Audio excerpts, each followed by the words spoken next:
जो भी अवैध निर्माण जिन लोगों ने किए थे, चाहे किसी भी समुदाय के थे, दोनों समुदाय के लोगों पर किया गया है, उसको जाति धर्म देखकर नहीं किया गया है। भारतीय जनता पार्टी चुनावी लाभ के लिए कोई काम नहीं करती। जो व्यक्ति हिंसा करेगा, जो कानून का पालन नहीं करेगा, उसको हम कानून का पाठ पढ़ाएंगे, उनकी जगह जेल में है। जो अवैध काम करेंगे, अतिक्रमण करेंगे, वहां पर बुलडोजर चलेगा और हम इसी रास्ते पर आगे बढ़ेंगे। नमस्कार, आप देख रहे हैं द न्यूज 15 और मैं हूं आपके साथ शीतल शर्मा। जी हां, इस वक्त हम बात करेंगे बुलडोजर पर, जो इस वक्त देश के कई राज्यों में चल रहा है। हमारे साथ बातचीत करने के लिए मौजूद हैं भाजपा प्रवक्ता प्रशांत उमराव जी। उनसे पहले हम जो पीछे ही कुछ महीनों में जो है देश के कई राज्यों में जो है चुनाव हुए, जिसमें 5 राज्य थे। उन चुनावों के बाद 4 राज्यों में जो है भारतीय जनता पार्टी की सरकार बनी। एक राज्य ऐसा था जहां पर आम आदमी पार्टी ने अपनी सरकार बनाई। चलिए पहले यही मुद्दे रखते हैं, लेकिन उसके बाद हिंसा पर आते हैं। जो जहांगीरपुरी हिंसा इस वक्त काफी ज्यादा चल रही है, ट्रेंडिंग चल रही है, और साथ ही साथ बुलडोजर भी पीछे नहीं। प्रशांत जी, सबसे पहले आपका बहुत बहुत स्वागत है द न्यूज़ 15 में। और मैं आपसे सबसे पहले यही सवाल पूछना चाहूँगा कि उत्तर प्रदेश में आपने भारी बहुमत के साथ सरकार बनाई, साथ ही साथ उसके अलावा 3 राज्यों में आपकी सरकार बनी। भले ही आपने पंजाब जो है वहाँ पर आप किला फतेह नहीं कर पाए, तो क्या कुछ कहना चाहेंगे? और इस पर विपक्ष पर जो है कितना दबाव है इस जीत के बाद? देखिए, 5 में से 4 राज्यों में जो भारतीय जनता पार्टी की जीत हुई है, वो प्रधानमंत्री मोदी जी के नाम पर, उनके काम पर, उनकी जो नीतियां थी उसको जनता ने सराहा है, जनता ने स्वीकार किया है। ठीक है, इसलिए हम प्रचंड बहुमत से चारों राज्यों में आए हैं। और उत्तर प्रदेश जैसे राज्य में तो एक रिकॉर्ड बना है कि पिछले 37 साल से कोई मुख्यमंत्री रिपीट नहीं हुआ था, किसी पार्टी की सरकार रिपीट नहीं हुई, जबकि उसके 6 महीने पहले तक लगातार ऐसा माहौल बनाया गया विपक्ष के द्वारा। और जो वेस्टेड इंटरेस्ट वाले लोग हैं कि हम तो बिल्कुल साफ हो जाएंगे, 100 से कम सीटें आएंगे, बहुत सारी चीजें हुई। लेकिन उसके बावजूद जनता ने, चाहे मोदी जी का नाम हो और योगी जी का काम उत्तर प्रदेश में उसके किया। पंजाब की बात थी, पंजाब में हम पहले से कमजोर थे, इस बार हम अधिक सीटों पर लड़े और अगली बार हम उसको अच्छा परफॉर्म करेंगे। तो ये जो काम प्रधानमंत्री जी का है, उनकी जो योजनाएं हैं, जनता उसको सराह रही है। इस नाते हमारी जो जीत है इन सारे राज्यों में हुई है।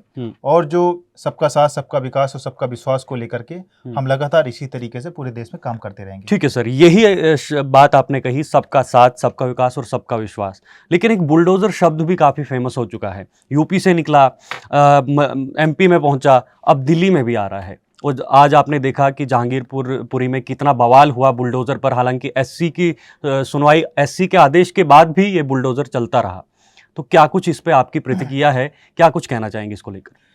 देखिए, जो बुलडोजर कब चलता है, जब कहीं पर अगर अवैध निर्माण होता है, अतिक्रमण होता है, सरकारी जमीन पर कब्जा होता है, या सड़क पर कोई अवैध निर्माण होता है। ऐसी स्थितियों में जो वहाँ की म्यूनिसिपैलिटी होती है, नगर निगम होता है, नगर पालिका होता है, या अन्य विभाग होते हैं, नगर विकास विभाग होता है, वो संबंधित लोगों को नोटिस देता है, उसका जो वहां पर है धुष्टीकरण की कार्रवाई करता है। और ये कोई ऐसी पहली बार नहीं कि दिल्ली में पहली बार हो रहा हो या उत्तर प्रदेश में पहली बार हुआ हो, ये लगातार सतत प्रक्रिया के तहत होता रहता है। सवाल ये है, आरोप आप पर ये लग रहे हैं कि ये उसी जगह पे क्यों और आज ही क्यों? क्या आज से पहले नहीं किया जा सकता था? अगर अवैध ही था तो पहले भी किया जा सकता था, हिंसा के बाद ही क्यों? आखिर इससे क्या संकेत जा रहे हैं लोगों के बीच? देखिए, मैं तो दिल्ली कई सालों से रहा हूँ और ये एमसीडी की जो कार्रवाई लगातार होती रहती है।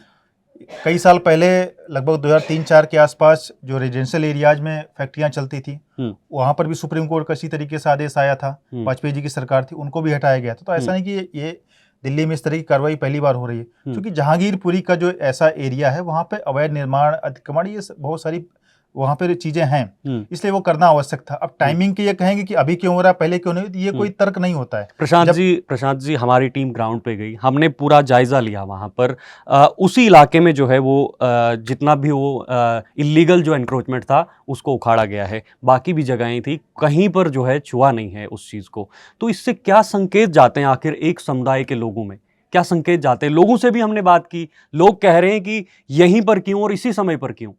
क्या बाकी जगहों पर जो है इस तरह का जो अवैध निर्माण जो हुए थे उस पर बुलडोजर क्यों नहीं चला? सभी जगह चलेगा, चूंकि आज उसकी प्रक्रिया प्रारंभ हुई थी। उसके बाद 2 घंटे बाद सुप्रीम कोर्ट का आदेश आ गया, वो प्रक्रिया रुक गई। अब आगे कहाँ कहाँ चलेगा वो सब जानकारी में आ जाएगी। जहां पर भी अवैध निर्माण इस तरह का होगा एमसीडी द्वारा कार्रवाई की जाएगी। उसको इस तरीके से नहीं देखना चाहिए, क्षेत्र या धर्म या जाति के चश्मे से नहीं देखा जाना चाहिए। जो भी अवैध निर्माण जिन लोगों ने किए थे, चाहे किसी भी समुदाय के थे, दोनों समुदाय के लोगों पर किया गया है, उसको जाति धर्म देखकर नहीं किया गया है। और अगर आप उसको जो 16 तारीख को घटना हुई उससे देखें तो उनमें से जो आरोपी थे उनका किसी के घर पे तोड़फोड़ नहीं की गई है, उससे उस घटना का कोई लेना देना नहीं है। जहां पर भी तोड़फोड़ की गई है, जो अवैध निर्माणों को ढाया गया है, वो उस केस से आरोपियों से अलग लोग हैं। तो उसका उस जो हिंसा वाली घटना थी 16 तारीख की घटना से, उसका कोई लेना देना नहीं है। सर सवाल ये भी उठता है कि जो लास्ट जो जुलूस वहां पे निकला था, जो रैली निकली थी, जो शोभा यात्रा निकली थी, उस पर परमिशन नहीं दी गई थी और उसके बाद ही ये सब हिंसा जो है ये उभर कर सामने आई। तो कैसे आप इस चीज को देखते हैं?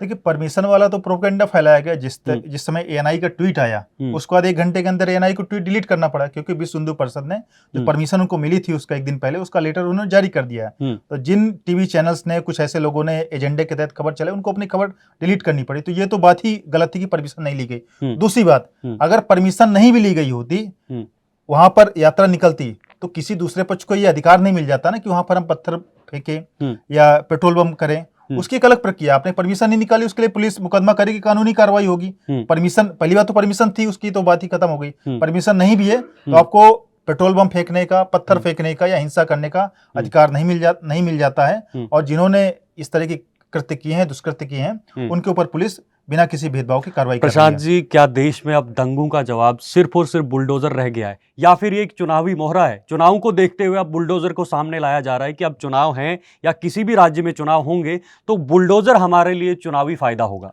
देखिए, उत्तर प्रदेश में तो हम चुनाव में प्रचंड बहुमत के साथ, 2/3 बहुमत के साथ हैं, उसके बावजूद भी लगातार बुलडोजर चल रहा है। मध्य प्रदेश में और उससे पहले भी चल रहा था। उसके पहले भी चल रहा है। तो आप मानते हैं कि बुलडोजर भी एक वजह हो सकती है चुनाव को जीतने की? नहीं, उसका, क्योंकि मध्य प्रदेश में भी चल रहा है। मध्य प्रदेश में तो भी 1.5 साल बाद चुनाव है। मैं तो उत्तर प्रदेश, उत्तराखंड की बात कर रहा हूँ। यहाँ तो अब 5 साल बाद चुनाव आएगा, उसके बावजूद कार्रवाई हो रही है। क्योंकि पहले की जो सरकारें थी, लिजिजी होती थी, उनके अंदर विल पावर नहीं होती थी, ऐसे लोगों के विरुद्ध कार्रवाई नहीं होती थी। आज उत्तर प्रदेश में ऐसे जिन लोगों ने जमीनों पर कब्जा किए थे, वन विभाग की जमीनों पर कब्जा किए थे, सरकारी जमीनों पर कब्जा किए, जौहर यूनिवर्सिटी जैसी जमीन गरीब मुसलमानों की कब्जा करके जमीनें बनाई गई, उन लोगों पर हमने कार्रवाई की। लेकिन ऐसा दिख रहा है कि जहां पर कुछ हिंसा हो या जहां चिन्हित जगहों पे जो है बुलडोजर चलाया जा रहा है, यानी चूज करके, पिक करके, क्या जहां पर भी अवैध रूप से जो निर्माण हुए हैं, क्या वहां पर बुलडोजर नहीं चलना चाहिए हर जगह पर? कि बिना हिंसा के भी कई जगह हुई। अभी मध्य प्रदेश में रीवा में एक कथावाचक के ऊपर आरोप लगा रेप का, वहां तो कोई हिंसा नहीं, उसके घर पे बुलडोजर चला है। उत्तराखंड में कई जगह जिन्होंने वन विभाग की जमीनों पर कब्जा किया, उनके ऊपर बुलडोजर चला, कोई हिंसा नहीं हुई।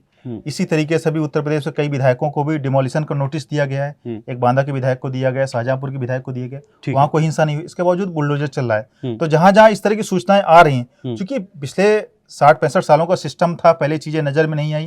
अब हमारी सरकार है, सरकार ने जीरो टॉलरेंस की नीति के अनुसार कार्य करना किया है। तो जहां जहां चीजें सामने आ रही वो की जा रही हैं। अब ये कहना तो एक कुतर की वाली बात हो गई, ये पहले क्यों नहीं किया, अब क्यों किया? अब हमारे पास सामने है, अब हम कर रहे हैं। ठीक है सर, बुलडोजर, मैंने सवाल पूछा था कि क्या बुलडोजर आपका चुनावी मुद्दा बन चुका है, तो इस पर मुझे जवाब नहीं मिला। तो क्या आप मानते हैं बुलडोजर एक चुनावी मुद्दा ही है?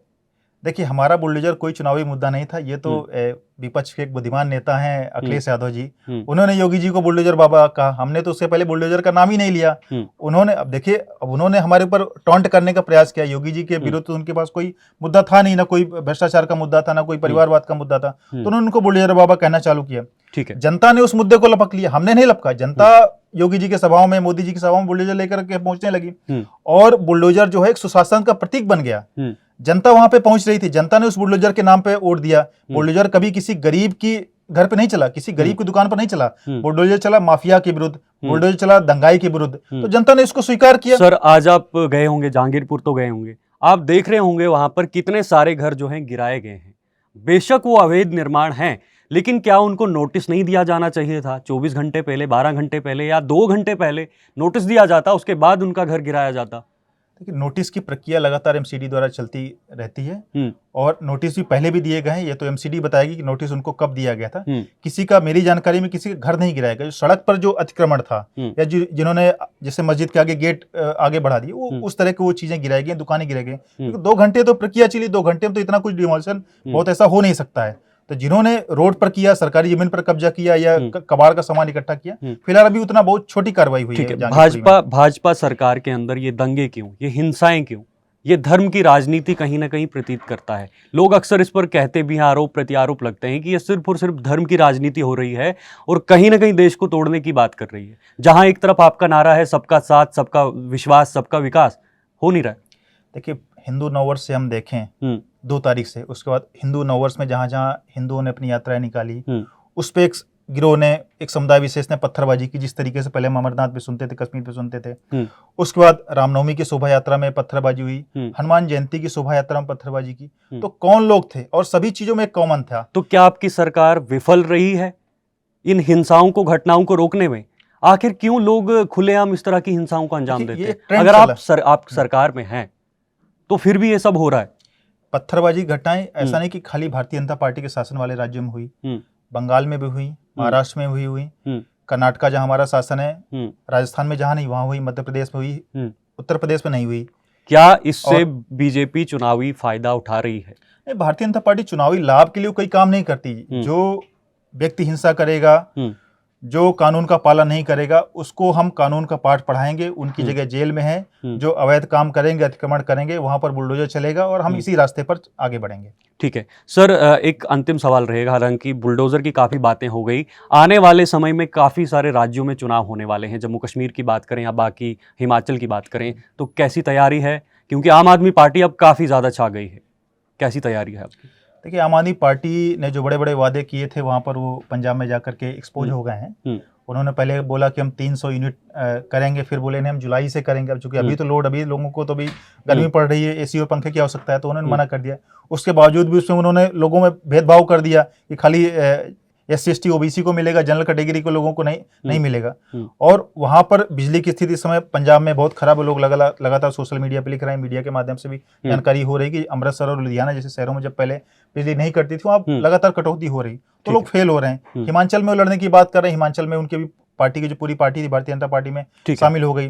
गुजरात में भी जा रहे हैं। क्या ये बिजली मुफ्त का नारा आम आदमी पार्टी को अपनी राह तक पहुंचाएगी?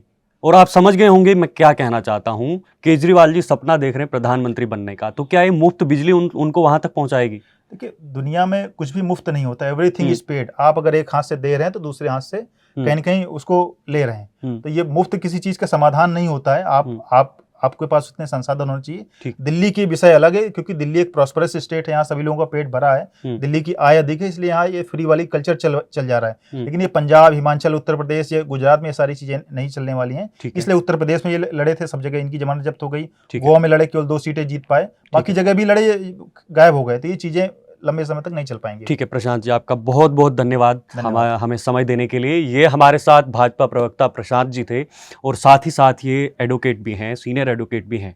इन्होंने कहा कि जो भी अवैध रूप से जहां पे भी काम होगा वहां पे बुलडोजर चलेगा। और काफी समय से हमने देखा, चाहे वो उत्तर प्रदेश हो, चाहे वो मध्य प्रदेश हो, राजस्थान हो या फिर दिल्ली हो, हर जगह पर बुलडोजर चल रहा है और इनका कहना है आगे भी चलता रहेगा। बाकी हमने चुनावों की बात की, केजरीवाल पर बात की और आम आदमी पार्टी पर भी बात हुई। इन्होंने कहा कि मुफ्त जो है वो कोई मंजिल नहीं है, मुफ्त आपको मंजिल तक नहीं पहुंचाएगी, हालांकि ये पीछे ले जाएगी। सबका साथ और सबका विश्वास और सबका विकास को लेकर ये आगे चल रहे हैं। चलिए आप देखते रहिए द न्यूज़ 15। हम आपके सामने कुछ और ऐसे एपिसोड लेकर आएंगे, कुछ और ऐसी पर्सनैलिटीज लेकर आएंगे। तब तक आप जुड़ रहे हैं हमारे साथ, लाइक करें, शेयर करें, फॉलो करें, साथ ही साथ यूट्यूब पे जाकर जो है सब्सक्राइब भी कर दें। नमस्कार।